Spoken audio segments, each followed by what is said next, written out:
안녕하세요. 오늘도 사연 살롱을 찾아주셔서 감사합니다. 40대 직장을 다니고 5살 아들을 키우고 있는 돌싱맘입니다. 여러분들은 시어머니와 잘 지내고 계신가요? 혹은 잘 지내셨었나요?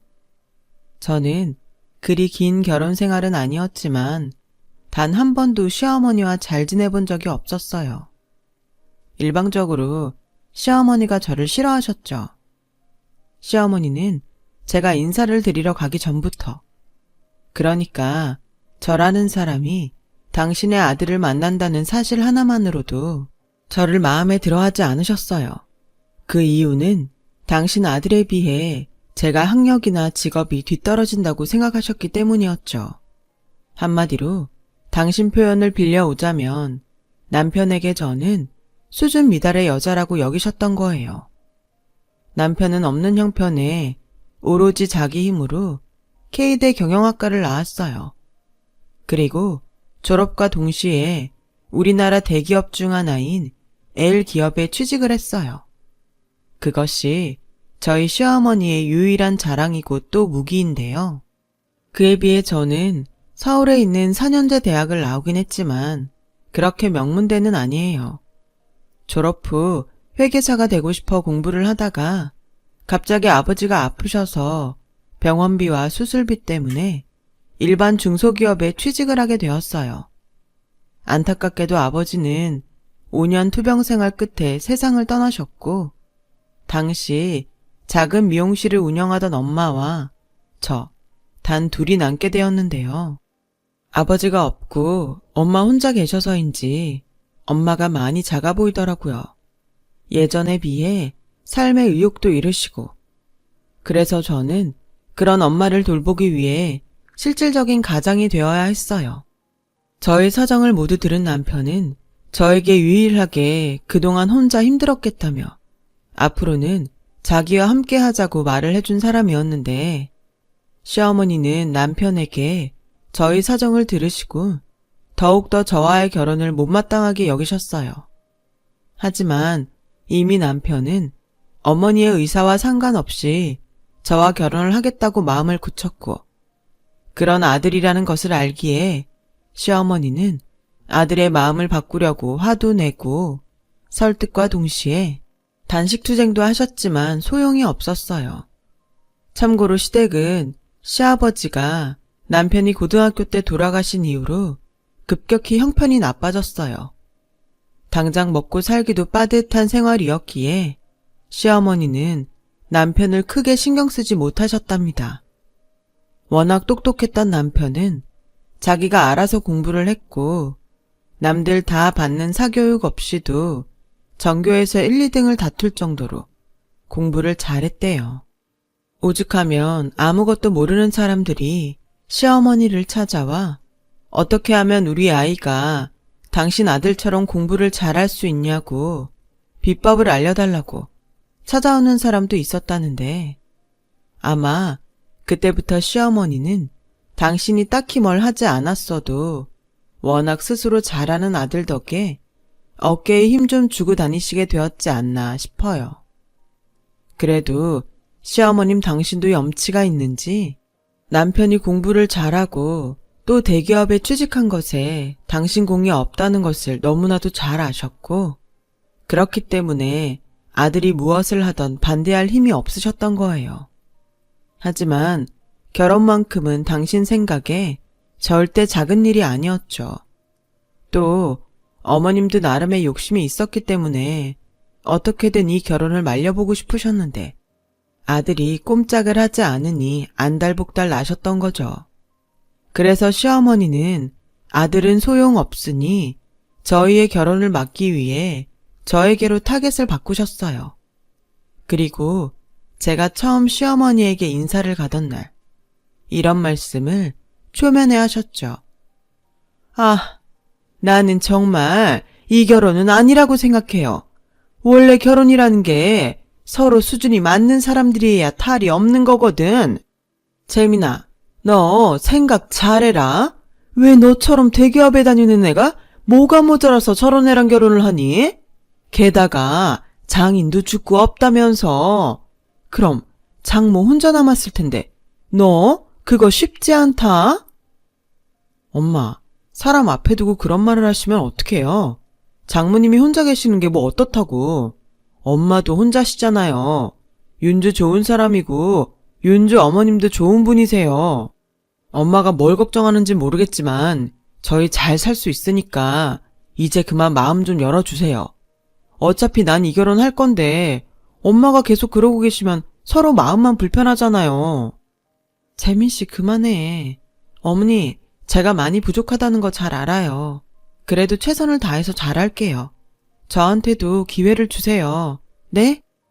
아, 내가 정말 속상해서 이건 잘하고 말고의 문제가 아니라니까. 동네 사람들이 우리 아들 보고 뭐라고 하는 줄 알아요? 다 우리 아들 정도면 같은 대기업 다니는 아가씨나 학교 선생님 같은 공무원이 딱이라고 해요. 내가 진짜 쪽팔려서 이 결혼을 어떻게 말하냐고. 지금 엄마 체면 때문에 안 된다는 거야? 그게 말이 돼? 사람 보는 눈 다 비슷해. 사람들이 그렇게 생각할 때는 다 이유가 있는 거야. 순진한 놈. 내가 고작 이런 결혼시키려고 널 키웠어? 아무리 엄마가 너한테 해준 게 없지만 지금까지 너 하나 바라보고 살았어? 그럼 어쩔 수 없네요. 이제부터 저 바라보지 말고 코코 바라보고 사세요. 난 이 결혼 물을 생각 없으니까. 코코는 시어머니가 세상에서 가장 사랑하는 말티즈 애완견이에요. 남편의 말에 시어머니는 어이가 없는지 얼이 빠지셨고 남편은 그러거나 말거나 제 손을 잡고 시댁을 나오는데 중간에서 정말 어떻게 해야 할지 모르겠더라고요. 게다가 남편과 연애하면서 듣기로 시어머니와 남편이 남들이 부러워할 정도로 사이가 좋다고 들었는데 저는 저 때문에 그 둘 사이가 멀어지는 게 아닐까? 여간 마음이 불편하지 않을 수 없었어요. 그래서 결혼을 좀 늦추더라도 어떻게든 시어머니한테 인정을 받고 싶었어요. 그때는 무슨 오지랖이었는지는 모르겠지만 저희 엄마가 그렇듯 시어머니도 그동안 의지하고 살던 자식을 장가 보내는 일이 쉽지 않은 일일 테고 또 당신 나름대로 바라던 며느리상이 있었으니까 그 마음도 헤아려 드리고 싶었어요. 왜 그때는 그렇게도 시어머니와 잘 지내고 싶었는지 모르겠어요. 아무튼 그때 제 마음은 그랬어요. 언젠가는 시어머니가 저의 마음을 받아줄 거라고 믿으면서요. 그 믿음은 남편을 향한 제 마음이 컸었기 때문인 것 같아요. 콩깍지라고 하잖아요. 그때는 그 콩깍지가 단단히 씌었기 때문에 시어머니의 그런 반대도 그리 크게 신경 쓰지 않았어요. 오히려 남편의 마음이 워낙에 확고하니 시어머니가 측은하게 보였었죠. 저와 남편은 어떤 드라마처럼 만났어요. 첫 만남은 그랬어요. 저희 둘은 저도 혼자, 남편도 혼자 같은 영화를 보기 위해 한 상영관 안에서 처음 만나게 되었어요. 평소 영화 보는 것을 너무 좋아했던 저는 늦은 시간표를 겨우 구해서 혼자지만 드디어 영화를 본다는 생각에 잔뜩 신이 나서 상영관을 찾았었는데요. 하필 제 자리가 남편 옆이었던 것이 그 시작이었어요. 남편은 혼자 앉아 있으면서도 이상하게 큰 사이즈 팝콘을 가슴에 안고 먹고 있었는데요. 결과적으로 그 팝콘이 저와 남편을 연결해 주었어요. 처음엔 팝콘을 좋아하는 사람인가 보다 하고 대수롭지 않게 생각했었는데 곧 영화가 시작되고 이제 막 집중을 하려는 저에게 성가신 일이 생기고 말았어요. 뒤에 앉은 사람이 자꾸만 제 좌석에 발길질을 하는 일이었죠. 이게 참 별거 아닌 것 같지만 은근 신경 쓰이고 짜증나는 일이거든요. 저는 몇 번 참다가 고개를 획 돌려 뒷사람을 쳐다봤어요. 굉장히 불쾌하다는 얼굴로요.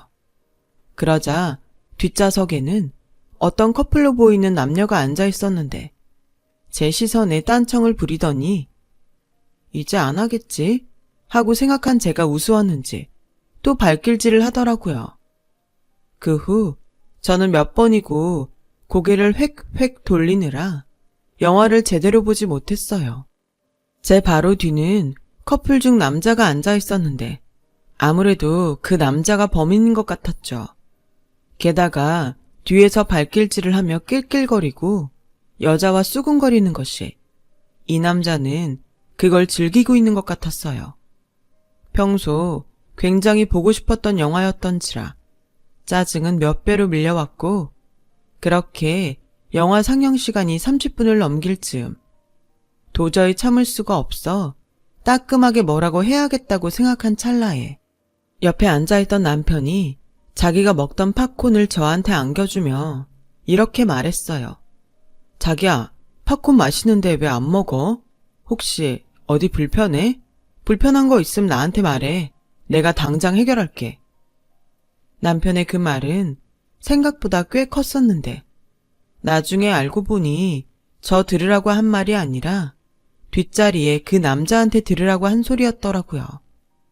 그 후 저는 보고 싶었던 영화를 집중하고 끝까지 볼 수 있었어요. 평소 좋아하지 않았던 팝콘이었지만 그날따라 아주 맛있게 먹으면서요. 영화가 끝나고 저는 남편에게 팝콘을 돌려주며 고맙다고 인사를 했어요. 그런데 제가 생각보다 팝콘을 너무 많이 먹은 거예요. 그래서 좀 민망해서 음료수라도 사겠다고 하니 남편이 그럼 밖에서 커피를 사달라고 하더군요. 저희의 인연은 그렇게 시작이 되었어요.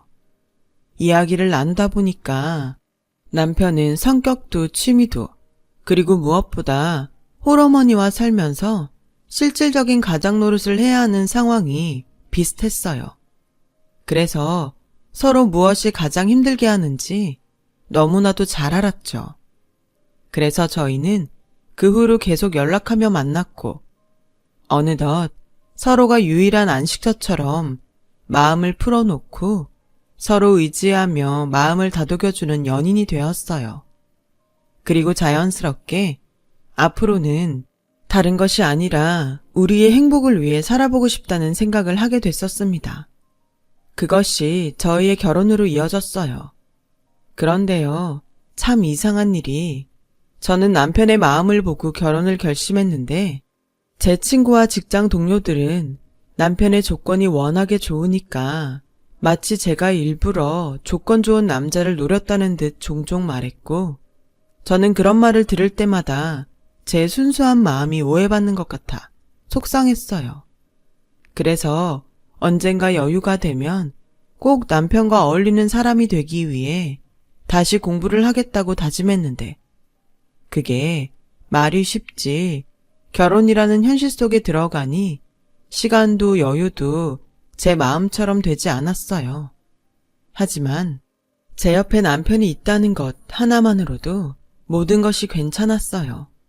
무엇보다 세상에서 저를 가장 아끼고 사랑해주니 그때는 이런 사람 절대 없다고 생각했어요. 그래서 저는 시어머니가 결혼 후에 본격적으로 저를 괴롭히려고 마음을 먹었을 때도 다 알면서 당하는 일이 많았어요. 신혼집이 따로 있는데요.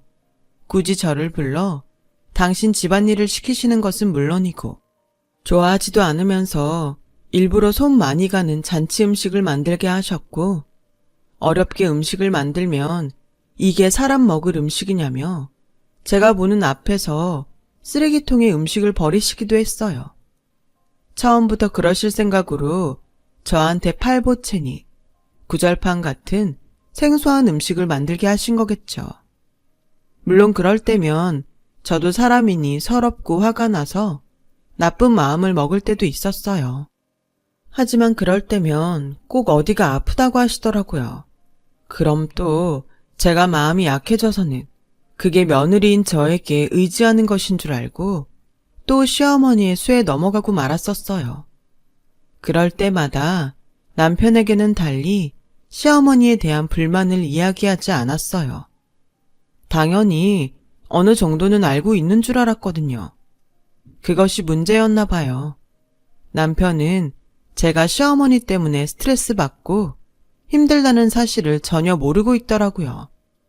오히려 저희보다 조금 일찍 결혼한 동료의 와이프가 시어머니와 갈등이 있다며 잘 알지도 못하는 동료의 와이프에 대해 저에게 이야기를 하는데 전 그날 처음으로 남편에게 조금 실망했죠. 결혼 전이면 몰라도 결혼했으면 그래도 할 도리는 해야지. 며느리가 시어머니랑 똑같은 각을 세우면 되겠어? 난 정말 자기랑 결혼 잘한 것 같아. 자기는 어떻게든 우리 엄마랑 친해지려고 노력하잖아. 그래도 그 동료 와이프 힘들겠다. 자기가 자기를 힘들게 하는 거지. 들어보면 이런 말 미안하지만 한심해. 남자는 결혼하면 어쩔 수 없는 뭐 그런 유전자가 있는 걸까요? 아니면 제가 너무 시어머니의 못된 행동들을 모두 받아줘 버릇해서 그런 걸까요? 아무튼 남편에게 그런 말을 듣는데 이상하게 제 기분이 상했어요. 그렇게 결혼 3개월 후 아무리 좋게 생각하려 해도 이건 좀 너무하다 싶은 일이 저와 시어머니에게 일어났습니다.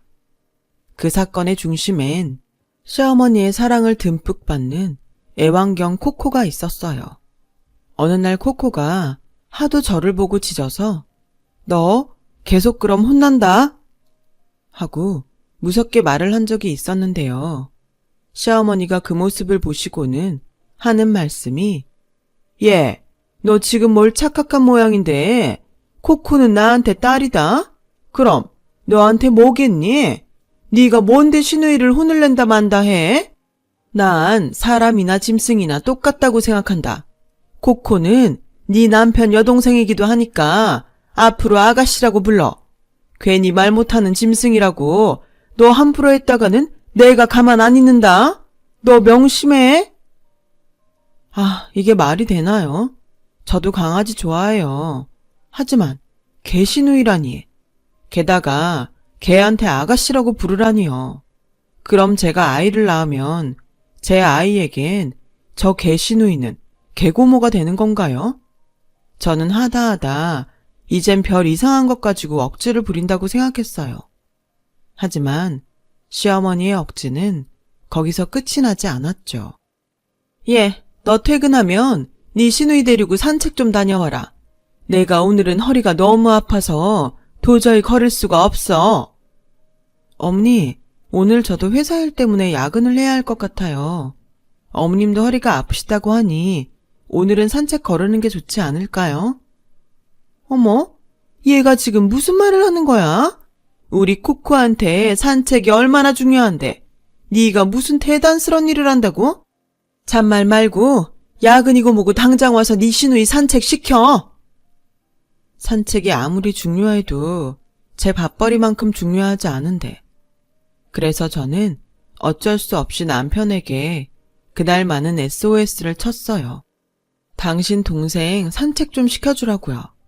그동안 제가 별 말을 하지 않았기에 전후 사정을 몰랐던 남편은 제 말에 황당해했고 어이가 없지만 시어머니가 시켰다고 하니 알겠다더라고요. 오늘은 일찍 퇴근하겠다고요. 그리고 그날 저녁 거의 12시가 다 돼서 지친 몸을 이끌고 퇴근한 저에게 시어머니는 전화를 걸어서 큰 소리를 쳤어요. 아니, 너는 내가 너한테 시킨 일을 감히 내 아들한테 시켜? 너 그렇게 하는 일이 대단해? 그렇게 대단하면 대기업에 들어가지. 이름도 없는 그런 회사에 왜 다니니? 나 참 기가 막혀서 내가 이래서 수준 낮은 너랑은 결혼하지 않았음 했던 거야. 연봉도 우리 아들보다 적은 게 어디 나도 못 부리는 내 아들을 부려먹어? 어머니, 제가 제 남편을 부려먹은 게 아니라 어머님이 부려먹은 거예요.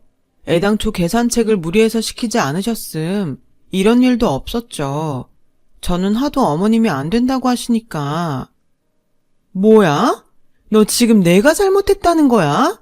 그리고 내가 우리 코코는 내 딸이라고 했지? 어디서 걔야? 너 왜 우리 코코한테 아가씨라고 안 해? 넌 족보도 모르냐? 참 기가 막혔어요. 아니 어느 집에 애완견을 족보에 넣죠? 아무리 애견 사랑이 넘친다고 해도 저한테 아가씨라고 부르라고 강요를 하시다니. 이건 아니잖아요. 그래서 저는 걔는 걔로 예뻐해줘도 사람처럼 대우는 못하겠다고 했어요. 그러자 시어머니는 더욱 길길이 뛰셨고 제가 그렇게 옷도 못 갈아입고 전화로 시어머니와 실랑이를 벌이자 저의 통화소리에 잠이 깬 남편이 거실로 나오더니 굉장히 짜증난 얼굴로 전화를 끊으라고 하지 뭐예요. 이 전화 당신 어머니셔. 그냥 죄송하다고 하면 될걸 뭘 그렇게 길게 통화를 해? 뭐라고? 이유가 어쨌건 우리 엄마가 어른이잖아. 그리고 오늘 당신은 어른이 시킨 일을 못했고 그럼 그냥 죄송하다고 다음부터 안 그러겠다고 하면 되잖아. 열릴 일도 아닌 것을 가지고 지금이 몇 시냐? 나 내일 중요한 회의 있어. 조용히 자자. 분명 시어머니 때문에 기분이 나빴는데 그날 남편의 그 말을 듣고 저는 모든 것이 다르게 느껴졌어요. 시어머니와는 무슨 일이 있어도 나름 넘길 수 있었는데 남편의 그 말들은 제 마음을 너무 아프게 하더라고요. 그래서 그날 이후 저는 남편과 조금 서먹해졌고 하도 속이 답답해서 평소 친하게 지내는 동료에게 이런 제 마음을 이야기했어요. 그러자 원래 남자들 결혼하면 다 그래. 결혼 전에는 간이고 쓸개고 다 빼줄 것 같잖아. 근데 결혼하고 시간 좀 지나면 완전히 지 잘난 맛에 산다니까. 그럴 땐 자기가 그 잘난 남편보다 잘 나가서 그 길을 좀 꺾어줘야 하는데 대기업 다닌다고 했지? 쉽지는 않겠다. 앞으로 자기도 무시할걸? 에이 설마 우리 남편 그럴 사람은 아니야. 저는 아니라고 말을 하면서도 어제 자기 중요한 회의가 있다고 조용히 잘하는 그 말이 자꾸만 떠올랐어요. 그리고 동료의 말이 현실로 될 것 같은 예감에 슬슬 저도 불안해지더라고요. 그래서 저는 아이를 갖기 전에 제 스스로 저의 가치를 높이기 위한 노력을 해야겠다고 다짐했어요. 남편을 사랑하지만 남편의 무시를 받으면서까지 남편을 사랑할 자신은 없었거든요. 그리고 그냥 이런 저의 불안이 그냥 제가 불안해서 하는 걱정으로만 끝이 나길 바라는 마음이 컸어요. 하지만 결정적인 사건은 일어났고 그 사건은 저의 모든 것을 바꿔놓는 사건이 되었어요. 그날은 독감이 한참 유행하던 때였는데 하필 제가 독감에 걸려서 출근도 하지 못하고 시름시름 앓았던 때였어요. 그런데 어쩐 일인지 그걸 알고 시어머니가 죽을 싸우셨고 저에게 먹으라고 하시는데 아파서 그랬는지 아니면 남편에 대한 서운한 마음이 있어 그런지 평소와 다르게 시어머니가 반가웠어요. 의외의 행동에 살짝 감동도 했고요. 엄니, 너 입맛 없을 것 같아서 내가 죽을 좀 싸왔다. 재민이는 옮으면 안 되니까 당분간 우리 집에 있으라고 했어. 괜찮지? 네, 감사합니다. 그래, 얼른 먹고 약 먹어라. 내가 앞으로 죽은 매일 가져오마. 안 그러셔도 되는데. 너 빨리 나으라고 그러는 거야. 나 이만 간다. 나까지 옮으면 어쩌니? 쉬어라. 사람이 아플 때 마음이 가장 약하다고. 평소 저를 미워하셨지만 이렇게 제가 아프니 죽까지 싸운 시어머니의 마음에 그동안 쌓였던 마음이 눈 녹듯 녹아내렸고 오히려 감사한 마음이 들어 눈물까지 핑 돌았어요. 그렇게 꼬박 일주일을 독감으로 앓았어요. 시어머니는 그때까지도 저에게 약 먹으려면 입맛 없어도 뭐라도 먹어야 한다 라고 죽을 가지고 오셨는데요. 제가 독감이 다 낫고 난 다음에 그 마음이 너무 감사해 저는 시어머니께 맛있는 점심이라도 사드리며 감사 표시를 하고 싶더라고요. 그래서 회사에 반차까지 내고 시댁으로 찾아갔는데 어디를 가셨는지 시어머니는 집에 없고 애완견 코코만 집에서 지 밥그릇에 밥을 먹고 있더라고요. 아무 생각 없이 코코가 밥을 잘 먹나 싶어 다가갔고 사료가 아닌 죽 같은 것을 먹고 있어 좀 이상하다고 생각했는데 주방에서 충격적인 것을 보고 말았어요. 그것은 강아지용으로 나온 죽이었죠. 저는 설마 아니겠지 하는 생각으로 시어머니가 개한테 덜어주고 남은 플라스틱 그릇에 묻은 죽을 손가락으로 찍어 먹어봤어요. 죽이라 일부러 삼삼하게 만들었나 싶었던 그 익숙한 맛에 저는 여태 참아왔던 분노가 한꺼번에 터져 나오는 듯 했어요. 거실에서는 아직도 정신없이 죽을 먹는 코코가 보이고 저 죽을 내가 일주일 동안 그것도 감사한 마음으로 먹었다는 생각을 하니 정말 눈이 횟가닥 돌 것 같았어요. 그때 시어머니가 누군가 함께 집으로 들어오는 소리가 들리더군요. 당장 이게 무슨 짓이냐고 따지고 싶었지만 일단은 시어머니가 잡아 떼실 것 같아 신발을 들고 작은 방에 몸을 숨겼어요. 그리고 곧 시어머니는 뭐가 그리 신이 났는지 제가 있다는 것도 모른 채 함께 온 아주머니와 큰 소리로 이야기를 나누시더라고요. 마침 그때 코코가 죽을 다 먹었는지 죽 이야기를 하시더군요. 있잖아, 우리 며느리가 독감에 걸렸다는 말 내가 했나? 했지. 그래서 맨날 죽 가지고 왔다 갔다 했다며. 내가 그 소리 듣고 자기가 이제 며느리로 받아주기로 했구나 했다니까. 받아주기는 무슨? 내가 전에 우리 코코가 하도 밥을 안 먹길래 그 쇼핑몰인가에서 강아지용 죽을 샀거든? 근데 우리 코코가 그것도 안 먹는 거야. 내가 진짜 속상해서. 근데 때마침 걔가 독감에 걸렸다고 하고. 그래서 내 아들 걱정에 얼떨결에 걔 먹는 건 내가 알아서 할 테니 너는 집에 와서 지내라 했지. 근데 내가 걔가 뭐가 이쁘다고 먹는 걸 해다 바쳐? 그때 우리 코코 죽이 딱 보이더라고. 어머, 자기 너무했다. 아무리 그래도 사람한테 개죽을 먹이냐. 옛날처럼 먹다 남은 것도 아니고 요즘은 개들이 사람보다 더 좋은 거 많이 먹어. 오히려 조미료도 안 들어가고 더 건강하지. 그런데 걔가 어찌나 그 죽을 잘 먹던지 우리 집 코코죽 걔가 다 먹었잖아. 근데 우리 코코가 지껏 누가 먹는 걸 아는지 오늘부터는 그 죽을 곧잘 먹더라고. 내가 정말 신기해서 내가 그래서 아까 이 죽을 또 주문했다는 거 아니야? 저는 그때다 싶어 방문을 벌컥 열고 나갔어요.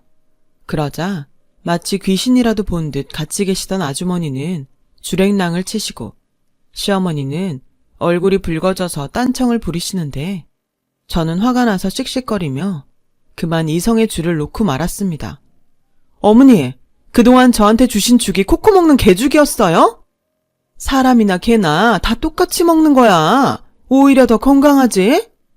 그래요? 그럼 오늘부터 어머님도 드세요.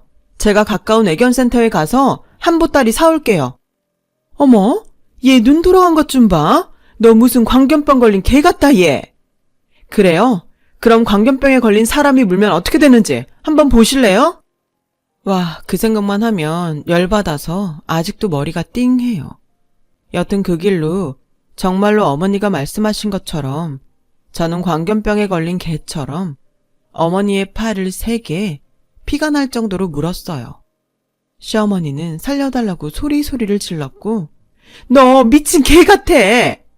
그래, 미친 개한테 물어뜯기지 않은 걸 다행으로 여겨. 비명소리와 오가는 고성에 옆집에 사시던 할머니께서 놀라 112에 신고를 하신 거예요. 경찰서에 남편이 와서 일은 마무리하게 되었는데요. 집에 와서도 분이 풀리지 않는 제 모습을 보고 남편은 불난 집에 기름을 붓듯 저에게 해서는 안 될 말을 했어요. 당신 미쳤어? 왜 사람이 개처럼 사람을 물어? 당신 어머니가 하도 나를 개처럼 보잖아. 그래서 홧김에 물었다. 당신 원래 그렇게 생각이 짧았어? 내가 사람을 잘못 봤네. 우리 엄마 팔 어쩔 거야. 세상 어느 며느리가 자기 열받았다고 시어머니를 무냐? 당장 가서 우리 엄마한테 빌어. 그러기 전엔 나도 이 집에 들어오지 않을 테니까. 남편은 그렇게 말을 하고 짐을 싸서 나갔어요. 아마 시어머니가 계시는 시댁으로 간 것 같은데 저는 어처구니가 없어서 그러거나 말거나 했어요.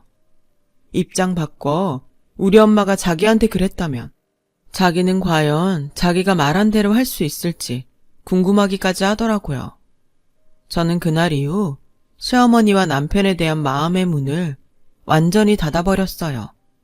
그리고 생각과 고민이 깊어질수록 자연스럽게 이혼을 생각하게 되었죠. 무슨 운명의 장난인지 생리 주기가 지났는데도 소식이 없어 설마 하는 마음으로 임신 테스트기를 사서 테스트를 해봤는데 희미한 두 줄이 보이더라고요.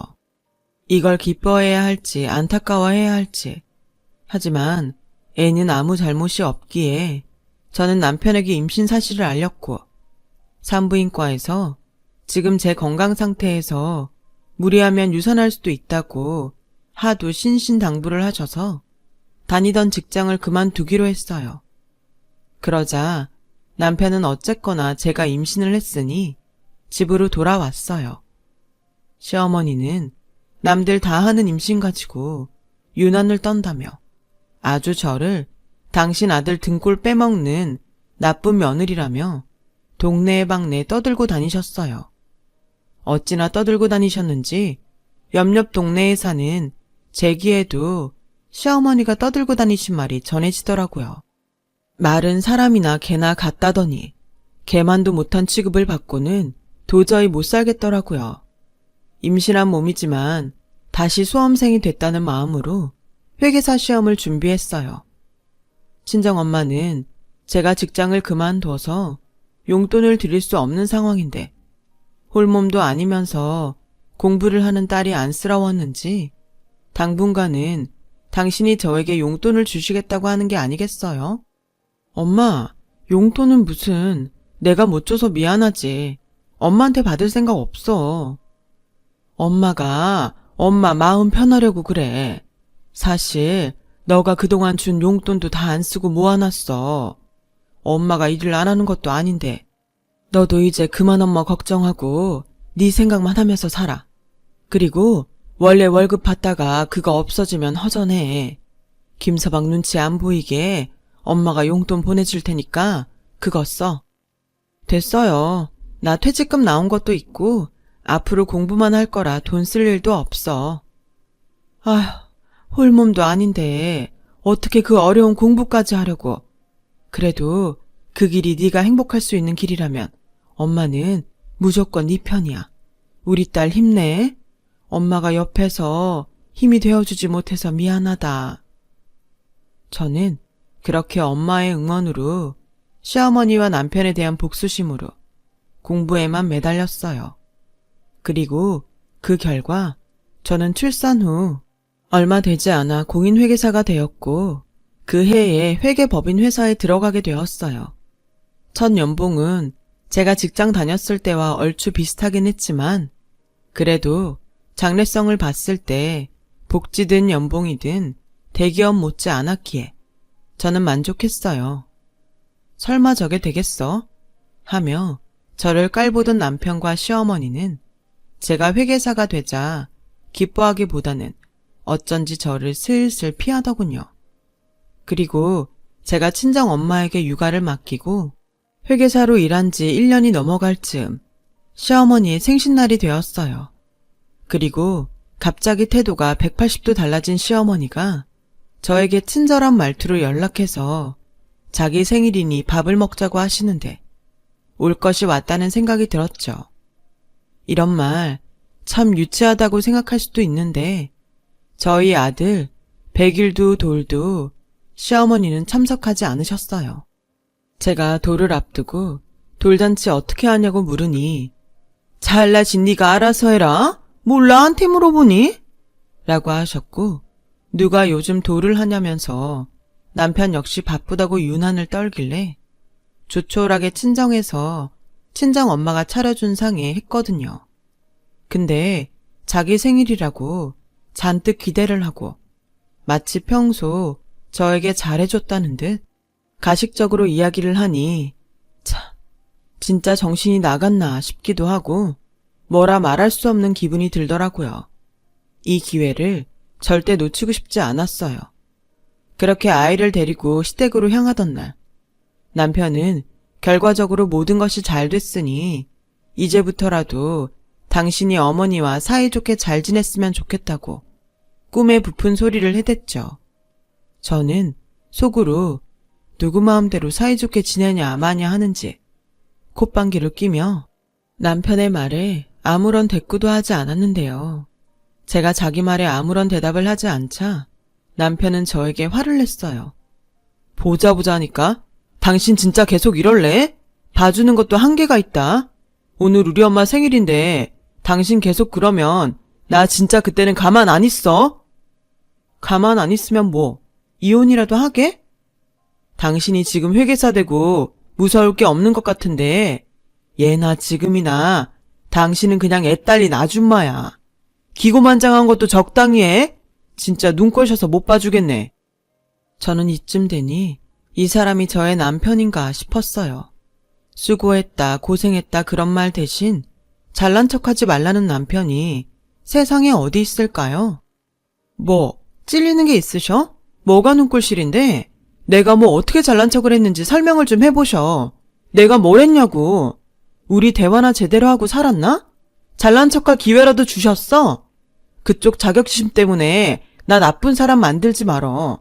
진짜 쪼잔해 보여 너. 저희 부부는 그렇게 싸움을 하며 시댁에 도착했어요. 그리고 저는 시어머니에게 생신 선물이라며 강아지용 우유와 음식을 한 보따리 안겨드렸죠. 너 이게 다 뭐냐? 내 선물은 하나도 없고 죄다 개 음식만 사왔어? 아니요, 이거 어머님 선물인데요. 어머님이 전에 말씀하셨잖아요. 개나 사람이나 다 똑같다고. 그리고 어머님이 우리 개 아가씨를 그렇게 아끼시니까 같이 드시면 좋을 것 같아서 제가 한번 좋은 걸로 골라봤어요. 뭐야? 야, 너 지금 어른한테 장난질이냐? 장난이요? 제가 하면 장난이고 어머님이 하시면 장난이 아닌가요? 저는 그것도 모르고 어머니한테 고마워서 그날 어머님이랑 맛있는 거라도 사 먹으려고 왔었는데. 그래서 너 내 팔뚝 물어 뜯고 갔잖아. 이게 진짜 뒤끝 있네. 벌써 그게 언제적 얘긴데. 맞아요. 저 뒤끝 있어요. 언제적 얘기요? 참나. 그게 평생 잊혀질 것 같습니까? 아, 정말. 둘 다 그만해요. 이럴 거면 각자 뿔뿔이 흩어져서 살아. 집안 꼴이 이러니 내가 밖에 나가서 일을 할 수가 있어? 어머 아들, 요즘 일이 잘 안 돼? 당신 일이 안 되는 걸 왜 내 탓을 해? 당신이 집안일을 하니 육아를 하니? 야, 너 지금 내 아들한테 무슨 소리야? 원래 집안일도 육아도 여자가 하는 거야. 이게 지금 보니까 시험 붙었다고 했을 때부터 지가 뭐라도 되는 줄 알고 까부는데 너 이럴 거면 우리랑 연 끊어. 이혼해. 네, 알겠어요. 제가 바라던 바예요. 손주사랑 뭐 그런 거 없으니까 평생 애는 안 보셔도 되죠? 저는 그 길로 아이를 데리고 시댁을 나와 이혼을 준비했어요. 제가 지나친 부분이 있을 수도 있어요. 결과적으로 시어머니 때문에 독을 품고 회계사가 된 건 어쩌면 감사한 일일 수도 있고요. 하지만 한 번 배신을 3개 당하니 그 마음이 제 의지로 풀리지 않는 건 어쩔 수 없더라고요. 시어머니만 보면 제가 먹은 개죽이 떠오르고 남편은 남편대로 저에게 막말을 하니 이대로는 정상적인 결혼 생활은 불가능했어요. 그렇게 저희 부부는 이혼을 했어요. 이혼하는 과정에서도 돈 때문에 참 쉽지가 않았는데요. 그렇게 사랑했던 사람과 마지막까지 이렇게 싸우게 되니까 제가 한 것이 사랑은 맞았나? 의심까지 들더라고요. 그렇게 힘들게 이혼을 마무리하고 1년의 시간이 흘렀어요. 이젠 제법 이혼의 상처도 있고 쉽지만은 않지만 친정엄마와 그럭저럭 아이 크는 모습에 재미를 느끼고 살던 어느 날 시어머니가 저를 회사로 찾아오셨어요. 잘 지내니? 내가 그때는 정말 미안했다. 근데 나는 한사코 나쁜 마음은 없었어. 그러니까 그만 마음 풀고 다시 우리 재민이랑 잘해볼 생각 없니? 내가 우리 손주도 보고 싶고 너한테도 잘하고 싶어서 그래. 우리 재민이도 은근 그걸 바라고 있어. 왜 갑자기 그런 마음이 드셨는지 모르겠지만 저는 그럴 마음이 없어요. 재민 씨도 이혼하고 한 번도 연락 없었고요. 힘들게 이혼했는데 저 다시 그런 지옥으로 들어갈 생각 없어요. 우리 재민이가 큰일이 나서 그래. 네가 그래도 같이 살던 부부잖아. 제발 우리 모자 좀 살려줘. 저는 남편에게 큰일이 났다는 말에도 별로 신경이 쓰이지 않았어요. 그러자 시어머니는 묻지도 않은 전 남편의 사정을 이야기하기 시작하는데 내용은 대충 이랬어요. 남편은 무슨 사정인지 모르지만 저와 이혼하기 전에 회사를 옮길 생각을 했던 것 같아요. 그래서 아는 사람을 통해 대기업을 나와서 어떤 신생회사에 투자 겸 임원으로 회사를 옮겼고 사실은 그게 투자를 받기 위한 사기였다더라고요. 하루아침에 퇴직금과 그간 모은 돈도 모두 잃고 실업자가 되었더군요. 시어머니는 당신 아들이 사기를 당하고 또 실업자가 되니 그야말로 제 도움이 필요했던 거죠. 앞뒤 가릴 상황이 아니니까 저에게 와서 지난 과거를 사과하신 거였어요. 사람 일 아무도 모른다고 이렇게 하루아침에 사람의 처지가 완전히 바뀔 수도 있다는 것을 그때 처음 알았어요. 그렇다고 이제 와서 제가 헤어진 남편을 위해 가장이 될 수는 없는 일이잖아요.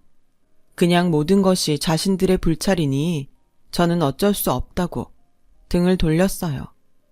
지금도 가끔은 전 남편과 시어머니가 어쩌고 있을까 마음이 쓰일 때가 있지만 우리의 인연은 거기까지였던 것으로 생각하고 있어요.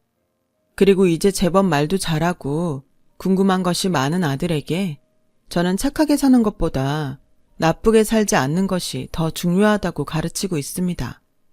나쁜 마음으로 타인을 상처내면 결국 자기가 그것보다 더 큰 상처와 피해를 입는다는 것을 부모로서 꼭 아이에게 가르쳐주고 싶어요. 시어머니도 전 남편도 어떻게 사는지 알지 못하지만 제가 해줄 수 있는 건 그들이 과거의 잘못을 되풀이하지 않길 바라는 것 같습니다. 지금까지 저의 긴 이야기 들어주셔서 감사합니다. 여러분의 오늘도 내일도 행복하세요. 여러분, 사연 댓글에 응원과 현명한 조언 부탁드려요. 좋아요와 구독은 저에게 큰 힘이 됩니다. 오늘도 좋은 일 가득하세요.